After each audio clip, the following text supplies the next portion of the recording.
வங்கி மகளிர் சுய உதவி குழுக்களின் கடன்களை கட்ட தனியார் நிறுவனங்கள் அழுத்தம் தருவதாக கூறி 100க்கும் மேற்பட்ட பெண்கள் சாலை மறியல். போலீசாருடன் வாக்குவாதத்தில் ஈடுபட்டதால் பரபரப்பு. வேலூர் மாவட்டம் குடியாத்தம் மற்றும் சுற்றுவட்டார பகுதிகளில் பல்வேறு தனியார் வங்கிகளின் சார்பாக மகளிர் சுய உதவி குழுக்களுக்கான கடன்கள் வழங்கப்பட்டுள்ளது.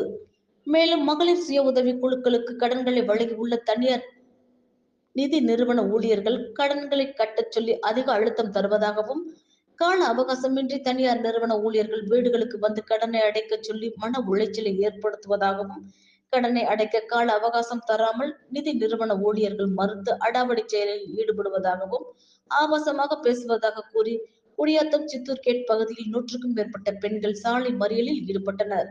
இதனால் குடியாத்தம் பவனேரி சித்தூர் சாலையில் போக்குவரத்து பாதிப்பு ஏற்பட்டது. உடனடியாக சம்பவ இடத்திற்கு வந்த குடியாத்தம் நகர போலீசார் மற்றும் கோட்டாட்சியர் சுப்புலட்சுமி, டிஎஸ்பி இருதயராஜ், தாசில்தார் சித்ராதேவி ஆகியோர் மறியலில் ஈடுபட்டவர்களை பேச்சுவார்த்தையில் ஈடுபட்டனர். அப்போது போலீசாருக்கும் சாலை மறியலில் ஈடுபட்டவர்களுக்கும் வாக்குவாதம் ஏற்பட்டு தள்ளுமுள்ளு ஏற்பட்டதால் அப்பகுதியில் பரபரப்பான சூழல் காணப்பட்டது. பின்பு அதிகாரிகள் மேற்கொண்ட பேச்சுவார்த்தையில் சாலை மறியல் கைவிடப்பட்டது. இதனால் சித்தூர் கேட் பகுதியில் சுமார் அரை மணி நேரம் போக்குவரத்து பாதிப்பு ஏற்பட்டது. வாழ விடு